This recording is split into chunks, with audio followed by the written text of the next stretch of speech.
نحمدہ ونصلی علی رسول الکریم اما بعد۔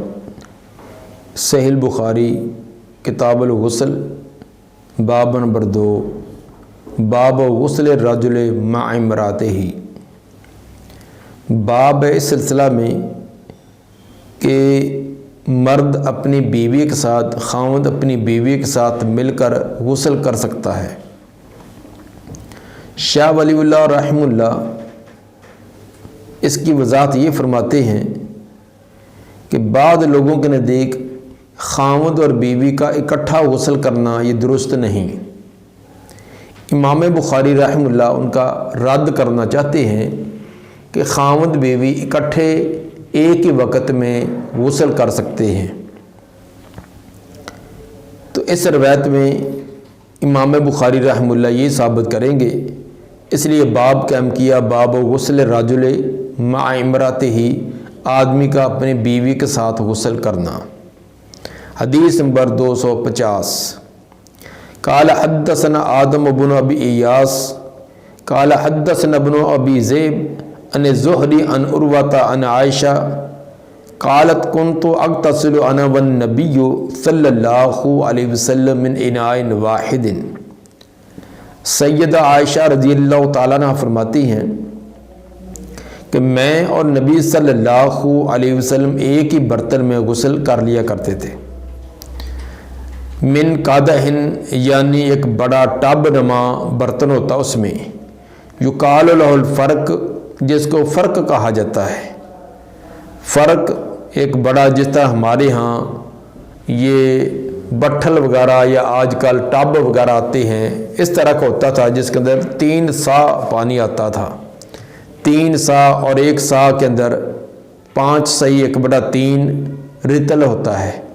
اس کی تفصیلی مقدار جو بعد میں آگے آئے گی وہاں بیان کریں گے۔ بہرحال ایک فرق جس کے اندر 3 سا مقدار چیز آ جاتی تھی، تو اتنی مقدار کے ساتھ آپ غسل فرماتے، اور حضرت عائشہ رضی اللہ تعالیٰ عنہ فرماتی ہے کہ میں بھی ساتھ غسل کرتی۔ گویا کہ 2 آدمی اتنی مقدار پانی کے ساتھ غسل کر سکتے ہیں۔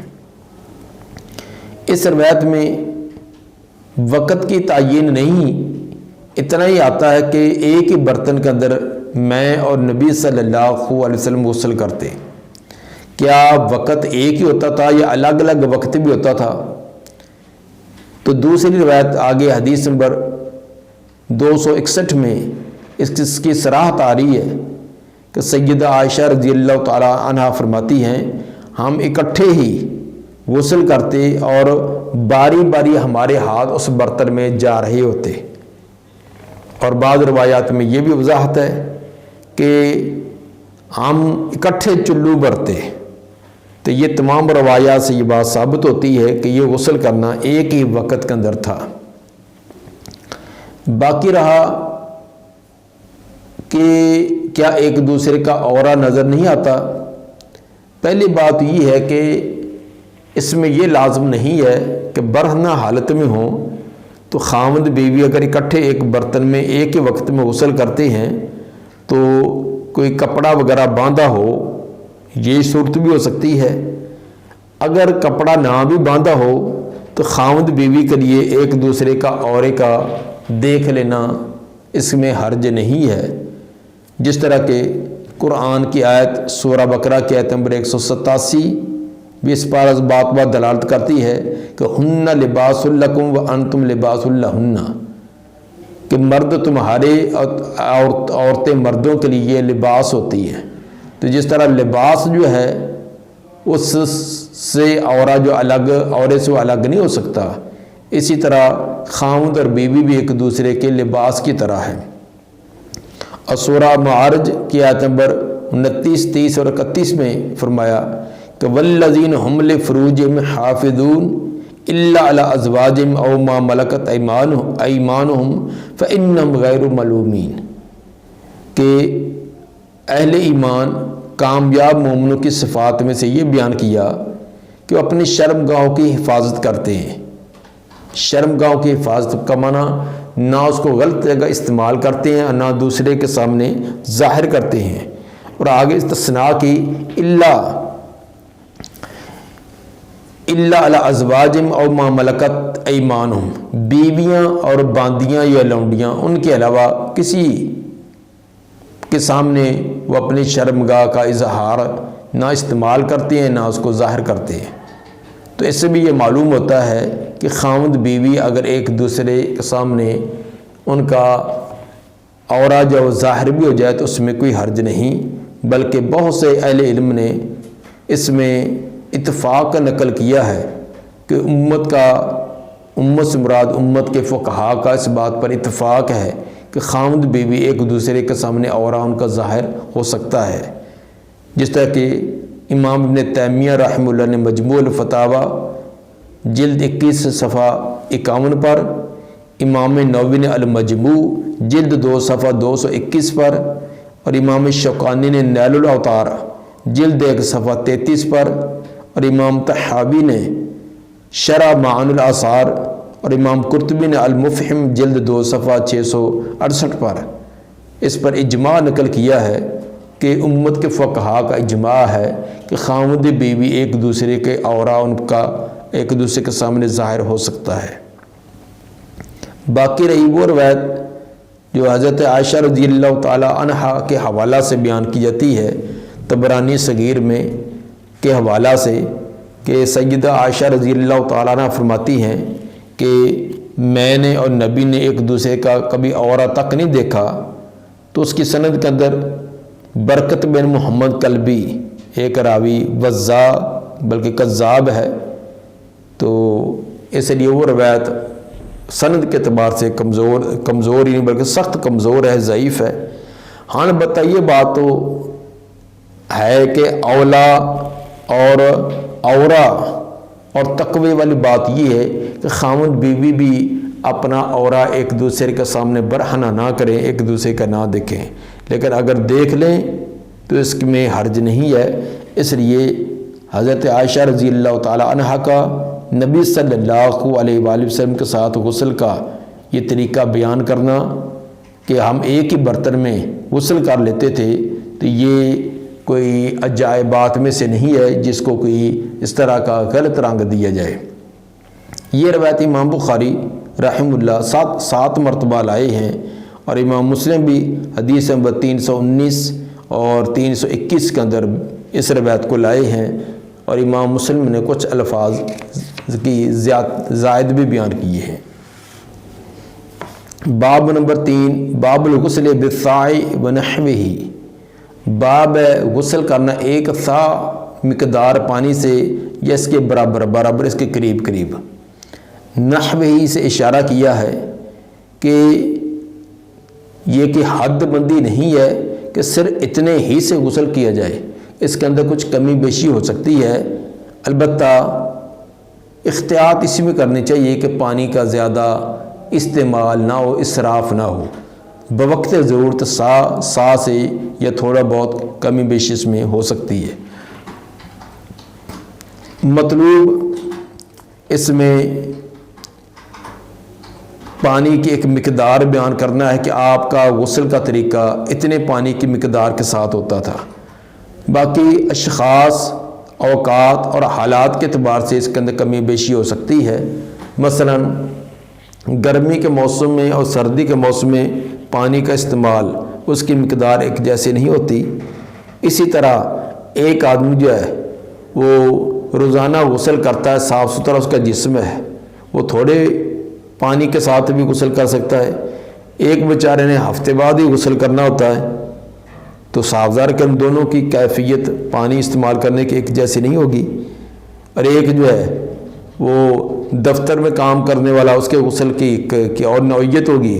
ایک ذمہ دار وہ اپنی کھیتی باڑی کرنے والا، وہاں محنت مشقت کر کے گرد و غبار سے اٹا ہوا، اس کے غسل کرتے وقت پانی کی مقدار اور ہوگی، تو یہ تو کمی بیشی اس میں ہو جاتی ہے۔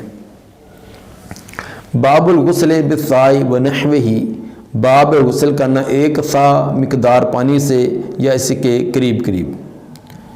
قال حدثنا عبداللہ ابن محمد، یہ حدیث نمبر 251 ہے۔ عبداللہ بن محمد سے مراد جوفی ہیں، جو امام بخاری رحمہ اللہ کے شیخ ہیں۔ قال حدثنی عبد الصمد بن عبد الوارث مراد ہیں.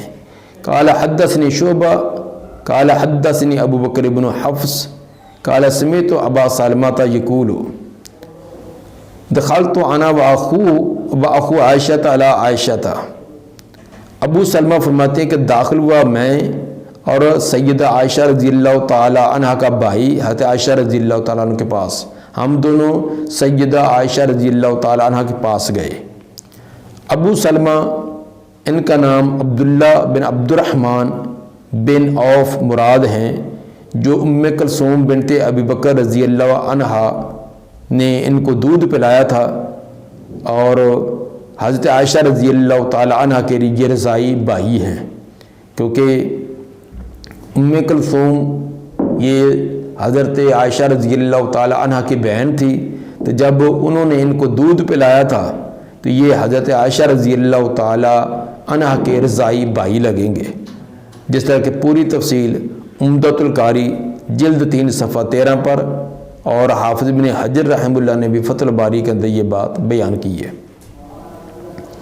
وہ اخو عائشہ حضرت عائشہ رضی اللہ تعالیٰ عنہ کے بھائی سے مراد کون ہے؟ اس کے اندر راجح اور صحیح بات یہ ہے کہ اس مراد عبداللہ بن یزید ہیں. عبداللہ بن یزید جو حضرت عائشہ رضی اللہ تعالیٰ عنہ کے رضائی بھائی ہیں. بعض لوگوں کا بھائی سے مراد عبد الرحمن بن ابی بکر کہنا، اور بعض نے حضرت عائشہ رضی اللہ تعالیٰ عنہ کا مادری بھائی طفیل بن عبداللہ مراد لیا ہے، لیکن یہ بات درست نہیں ہے کہ اس سے مراد عبد الرحمن یا طفیل بن عبداللہ لیا جائے، بلکہ بعض روایات کے اندر اس کی وضاحت ہے. جیسے کہ صحیح مسلم کتاب الجنائز حدیث نمبر 947 میں اس کی وضاحت ہے کہ اس سے مراد عبداللہ بن یزید رضی عائشہ سیدہ عائشہ رضی اللہ تعالی عنہ کے رضائی بھائی ہے. گویا کہ یہ دونوں صاحب ایک حضرت عائشہ رضی اللہ تعالی عنہ کے رضائی بھائی ہیں اور دوسرے رضائی بھانجے ہیں. تو رضاعت کی وجہ سے بھی اسی طرح یہ سلسلہ ثابت ہوتا ہے، جس طرح کہ نسب سے ثابت ہوتا ہے. جس طرح اس سے ذی نسب کی وجہ سے ذی محرم بنتے ہیں، اسی طرح رضاعت کی وجہ سے بھی ہیں. تو گویا کہ یہ دونوں سیدہ عائشہ رضی اللہ تعالی عنہ کے قریبی رشتہ دار بنے ہوئے تھے، جن سے پردہ کرنے کی ضرورت نہ تھی. یہ دونوں سیدہ عائشہ رضی اللہ تعالیٰ عنہ کے پاس گئے اور نبی کے غسل کے بارے میں پوچھا کہ آپ کتنی مقدار پانی سے غسل فرماتے تھے. فسألها اخوها عن غسل النبی صلی اللہ علیہ وسلم. سیدہ عائشہ رضی اللہ تعالی عنہ کا جو رضائی بھائی تھا، انہوں نے ان سے نبی کے غسل کے متعلقہ سوال کیا. فدعت بإناء نحو من صاع. انہوں نے منگوایا ایک برتن جو کہ 1 صاع کی مقدار کے برابر تھا. ایک برتن جس کے اندر 1 صاع پانی کی مقدار آتی تھی وہ منگوایا. فاغتسلت وافاضت علی راسها. انہوں نے غسل کیا، اپنے جسم پر اور اپنے سر پر بھی پانی ڈالا. بینہا و بینہا حجاب. بیننا و بینہا حجاب. ہمارے درمیان اور سیدہ عائشہ رضی اللہ تعالیٰ عنہ کے درمیان پردہ کپڑے کا یا کسی چیز کا پردہ تھا. مطلب یہ تھا کہ جب سیدہ عائشہ رضی اللہ تعالیٰ عنہ نے بیان کیا کہ آپ 1 صاع پانی کے ساتھ غسل کر لیتے تھے، تو سائلین نے تعجب کیا کہ 1 صاع کے ساتھ کیسے غسل ہو جائے گا. اس پر صحابہ کرام اور تابعین کے دور کے اندر یہ بات تھی کہ کوئی بات بھی ہوتی تو اس کو پریکٹیکل طور پر دکھلاتے.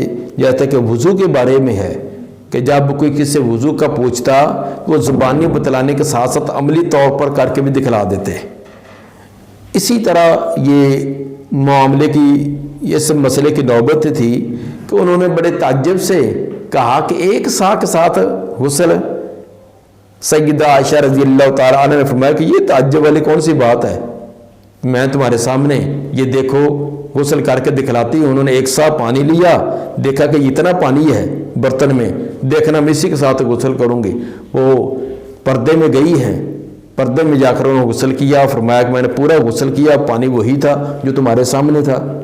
تو یہ اس لیے یہ کوئی تعجب والی بات نہیں ہے کہ اس سے اتنی مقدار پانی سے غسل نہیں ہو سکتا۔ یہ تھا سیدہ عائشہ رضی اللہ تعالی عنہ کا مقصد، اور الفاظ واضح ہیں، بیننا و بینہ حجاب، ہمارے درمیان اور سیدہ عائشہ رضی اللہ تعالی عنہ کے درمیان پردہ تھا۔ پھر دوسرے یہ ہیں بھی دونوں رضاعت کی وجہ سے رشتہ دار ہیں جن سے پردہ کرنا کوئی لازم بھی نہیں تھا، شاگرد بھی ہیں اور ذی محرم بھی ہیں رضاعت کی وجہ سے، اور پھر غسل کیا بھی پردہ میں ہیں۔ البتہ اتنا ضرور ہے کہ سر کے اوپر جو انہوں نے سر ننگا تھا پردے سے تو اس کے اوپر پانی ڈالا تاکہ یہ ثابت ہو جائے کہ غسل کی ابتدا سر سے کی گئی ہے۔ پہلے وضو تو کرنا ہی ہوتا ہے، وضو کرنے کے بعد سب سے پہلے سر میں پانی ڈالا جاتا ہے 3 چلو، تو وہ انہوں نے کر کے دکھلایا ہے۔ تو اس کے اندر اس روایت کو غلط قسم کا رنگ دے دینا، جس طرح کے بعض لوگوں کی شرست کے اندر یہ بات ہوتی ہے جو کوئی نہ کوئی یا تو حدیث کے بارے میں قدغن رکھتے ہیں یا سیدہ عائشہ رضی اللہ تعالی عنہ کے بارے میں ان کے دلوں کے اندر کوئی سوچ اور فکر کے اندر نفی والی چیز ہوتی ہے، نیگیٹو چیز ہوتی ہے، تو غلط قسم کے رنگ دینے کے لیے کبھی تو روایت کو ضعیف قرار دینے کی کوشش کریں گے، کبھی امام بخاری رحمہ اللہ کی الجامع الصحیح پر طرح طرح کے تبصرے کریں گے، اور کبھی جو ہے اس کو مفہوم کو بگاڑ کر لوگوں کا ذہن خراب کرنے کی کوشش کرتے ہیں۔ حالانکہ روایت بالکل واضح اور صاف ہے، جس کے اندر کسی قسم کا کوئی نہ کہ اس کے اندر عریانیت ہے، نہ کہ اس کے اندر کسی اور غلط مفہوم ہے۔ حدیث نمبر 252، بلکہ اس کے اندر امام بخاری رحمہ اللہ نے اور بھی آگے جو حوالہ دیا ہے، فرماتے ہیں کہ قال ابو عبداللہ، امام بخاری فرماتے ہیں ابو عبداللہ امام بخاری رحمہ اللہ کی کنیت ہے کہ قال یزید بن ہارون و بہد و جدی عن شعبہ قدر سا۔ یہ روایت یزید بن ہارون، بہد اور جدی وہ بھی بیان کرتے ہیں شعبہ سے، لیکن انہوں نے قدر سا کا لفظ بیان کیا ہے۔ پیچھے جو روایت تھی جو عبد الصمد شعبہ سے بیان کرتے ہیں، اس کے اندر تو انہوں نے یہ بیان کیا کہ فدات بے انان نحون من سائن، 1 سا کی مثل تھا وہ مقدار پانے کی۔ تو جو انہوں نے بیان کیا ان کے قدر سا کا لفظ ہے، مفہوم دونوں کا ایک ہے، یعنی اس روایت کی اس نے وضاحت کر دی ہے۔ یزید بن ہارون کی روایت یہ امام بخاری رحمہ اللہ نے جس کا اشارہ کیا ہے، یہ امام ابو عوانہ حدیث نمبر 849 میں لائے ہیں۔ بحث سے مراد یہ بحث بن اسد ہیں، اور ان کی روایت جس کے اندر یہ کی طرف اشارہ کیا یہ صحیح مسلم کے حدیث نمبر 320 میں بھی ہے، سنن نسائی کے حدیث نمبر 227 بھی۔ جدی سے مراد ابو عبداللہ عبد الملک بن ابراہیم جدی ہیں۔ جدی ایسے ملتا ہے جدہ، جدہ یا جدہ، یہ دونوں پڑھا جاتا ہے، آج مشہور قرات جدہ ہی ہے۔ تو جدہ سے مراد وہی جو ایک ساحل پر ایک سعودیہ کا مشہور شہر ہے، اسی کی طرح نسبت کی جاتی ہے۔ تو مطلب یہ کہ یہ وہاں کے ساکن تھے، وہاں کے رہنے والے تھے، تو اس لیے ان کی طرح نسبت کی گئی ہے۔ حدیث نمبر 252، قال حدثنا عبد الله بن محمد قال حدثنا يحيى بن آدم قال حدثنا زحير عن ابي اسحاق۔ زحیر سے مراد زحیر بن معاویہ ہے، اور ابو اسحاق سے مراد ابو اسحاق سبیعی ہیں۔ قال حدثنا ابو جعفر، وہ بیان فرماتے کہ ہمیں ابو جعفر نے بیان کیا۔ ابو جعفر سے مراد محمد بن علی بن حسین بن علی بن ابی طالب ہیں، جو امام باقر کے نام سے مشہور ہیں۔ انہو کان عند جابر بن عبداللہ ہو و ابو ہو، ابو جعفر یعنی امام باقر رحمہ اللہ وہ سیدنا جابر بن عبداللہ رضی اللہ تعالیٰ عنہ کے پاس تھے، وہ بھی و ابو ہو اور ان کے والد محترم بھی، و عندو قوم اور ان کے پاس کچھ اور بھی لوگ تھے، فسألوا عن الغسل، انہوں نے ان سے غسل کے بارے میں سوال کیا، یعنی غسل کتنے پانی کے ساتھ غسل کافی ہو سکتا ہے؟ فقال یکفی کا فعان، سیدنا جابر رضی اللہ تعالیٰ نے فرمایا کہ 1 سا پانی یہ کفایت کر دے گا، کافی ہے۔ فقال رجل ما یکفینی، تو ایک آدمی کہنے لگا کہ مجھے تو اتنا پانی کافی نہیں ہے، میرا جسم جو ہے وہ زیادہ بڑا ہے، بال بھی بڑے ہیں، تو اتنے پانی کے ساتھ میرے لیے غسل کرنا یہ مناسب نہیں ہے، میں تو زیادہ پانی استعمال کرنے کا عادی ہوں۔ گویا کہ اس نے جو سائل تھا وہ یہ کہنا چاہتا تھا کہ اتنا 1 سا مقدار پانی جو ہے وہ غسل کے لیے کافی نہیں ہے، میرے لیے کافی نہیں ہے، اس انداز میں اس نے یہ بات کہی۔ اس پر حضرت جابر رضی اللہ تعالیٰ نے جواب دیا، فقال جابر کان یکفی من هو اوفى منک شعرا، اتنا پانی تو کافی ہو جاتا تھا اس کے لیے بھی جو جس کے بال تجھ سے زیادہ بھی تھے، وہ خیر منک، تو سے وہ بہتر بھی تھا۔ تیرے بالوں سے نبی صلی اللہ علیہ وسلم کے بال زیادہ صاف ستھرے بھی تھے، زیادہ بہتر بھی تھے۔ جب آپ کو 1 سا پانی کافی ہو جاتا تھا تو تجھے کافی کیوں نہیں؟ گویا کہ انہوں نے سختی کے ساتھ ان کو یہ بات بیان کی کہ اپنی عادت کو بدل لیں کہ آپ زیادہ پانی استعمال کرنے کے عادی ہو چکے ہیں، جس طرح کہ آج کل ہم ہیں۔ اگر ہمیں بھی کہے کہ 1 سا کے ساتھ تو ہمارا اکثر کا وضو نہیں ہوتا، تو ہم تو غسل کے لیے کئی بالٹیاں جو استعمال کر لیتے ہیں، جب تک پیچھے ٹینکی خالی نہ ہو تو ہمارا شاور جو چلتا ہی رہتا ہے۔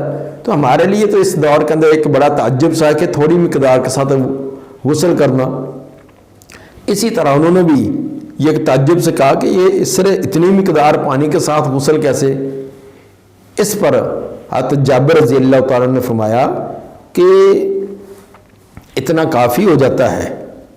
یہ الگ بات کہ تم اپنی عادتیں ابھی ایسی بنائی ہے کہ زیادہ پانی استعمال کرتے ہو، اتنے پانی سے نظافت ہو جاتی ہے جسم کی بھی، بالوں کی بھی۔ نبی صلی اللہ علیہ وسلم کے بال بھی بڑے تھے، بڑے آپ کی زلفیں تھیں، کانوں کے برابر بھی، کندھوں کے برابر بھی آپ کی زلفیں تھیں، اور آپ کے بال بڑے صاف ستھرے بھی تھے، پورا جسم بھی صاف ستھرا تھا، اور یہ تمام کی تمام نظافت اور صفائی آپ 1 سا پانی کے ساتھ کر لیتے۔ جب نبی صلی اللہ علیہ وآلہ وسلم نے 1 سا کے ساتھ یہ بہترین نظافت کی ہے تو ہماری کیوں نہیں ہو سکتی؟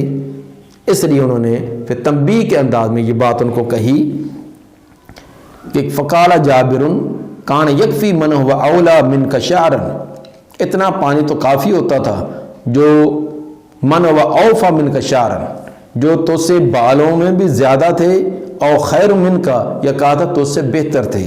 ثم امنا فی ثوب، اس کے بعد حضرت جابر رضی اللہ تعالیٰ نے ہمیں ایک ہی کپڑے کے اندر امامت کروائی، جماعت کرائی، اور انہوں نے ایک ہی کپڑا اوڑا ہوا تھا۔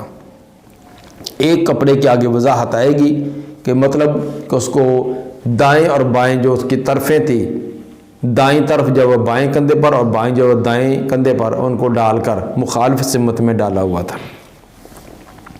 حدیث نمبر 253، قال حدثنا ابو نعیم قال حدثنا ابن عیینہ عن عمرو عن جابر بن زید عن ابن عباس ان نبی صلی اللہ علیہ وسلم و میمونۃ کانا یغتسلان من اناء واحد۔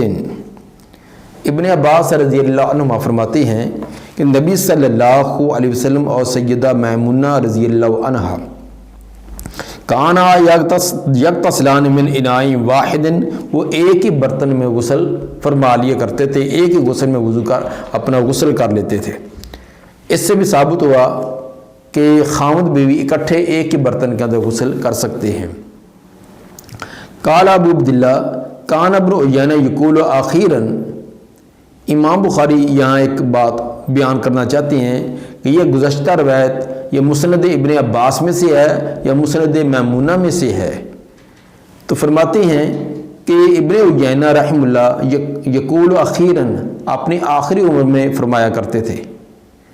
ابن عیینہ جو اس روایت کے راوی ہیں وہ اپنی زندگی کے آخری دور میں فرماتے تھے ان ابن عباس ان میمونہ، گویا کہتے یہ مسند میمونہ بیان کرتے تھے حضرت میمونہ رضی اللہ تعالیٰ عنہ کی طرف نسبت کر کے۔ امام بخاری رحمہ اللہ فرماتے ہیں وصحیح ما رواہ ابو نعیم، لیکن صحیح بات وہی ہے جو ابو نعیم نے بیان کی ہے۔ ابو نعیم نے کیا بیان کی ہے؟ جو پیچھے روایت کے اندر الفاظ آ چکے ہیں کہ اس کے اندر بیان کرنے والے ابن عباس رضی اللہ عنہما ہیں، اور آگے روایت یہ بیان کرتے ہیں کہ ان نبی صلی اللہ علیہ وسلم و میمونۃ کانا یغتسلان من اناء واحد، گویا کہ یہ ابن عباس رضی اللہ عنہما کی یہ مسند ہے، ان کی یہ روایت ہے۔ جبکہ ابن عیینہ جو اپنی زندگی کے آخری دور میں اس کو حضرت میمونہ رضی اللہ تعالیٰ عنہ کی طرف نسبت کر کے بیان کرتے تھے۔ امام بخاری رحمہ اللہ یہ بتلانا چاہتے ہیں کہ آخر عمر کے اندر ان کو کچھ تبدیلی انہوں نے کر دی کہ ابن عباس کی بجائے ابن عباس کا آگے حوالہ دے کر حضرت میمونہ رضی اللہ تعالیٰ عنہ سے بیان کی۔ جوانی کے اندر جو انہوں نے بیان کی ہے، جب حافظہ قوی اور مضبوط تھا، اس وقت ابن عباس رضی اللہ عنہما کی یہ مسند بیان کی ہے۔ اگرچہ یہ روایت سیدہ میمونہ رضی اللہ تعالی عنہا کی مسند سے بھی ثابت ہے، وہ روایت بھی درست ہے، اس میں کوئی ابن عیینہ کے بھول یا غلطی خطا نہیں ہے۔ اس سند کے بارے میں امام بخاری بتلانا چاہتے ہیں جو انہوں نے سند بیان کی ابو نعیم والی، اس کے اندر زیادہ راجح بات ابو نعیم والی ہے کہ یہ ابن عباس رضی اللہ عنہما کی روایت ہے، اور باقی جو انہوں نے بعض اوقات ایسے بیان کی تھی وہ دیگر سندوں کے ساتھ دیگر روایات سے یہ بات ثابت ہے کہ بسا اوقات ابن عیینہ نے یہ ابن عباس کے حوالے سے حضرت میمونہ رضی اللہ تعالیٰ عنہ سے یہ روایت بیان کی ہے، پھر وہ اپنا قصہ اور واقعہ بیان فرماتی ہیں۔ دعا ہے کہ اللہ تعالیٰ نبی صلی اللہ علیہ وسلم کے فرامین کو صحیح طرح سمجھ کر ان کے مطابق ہمیں عمل کرنے کی توفیق عطا فرمائے۔ سبحان ربک رب العزت عما یصفون وسلام علی المرسلین والحمد للہ رب العالمین۔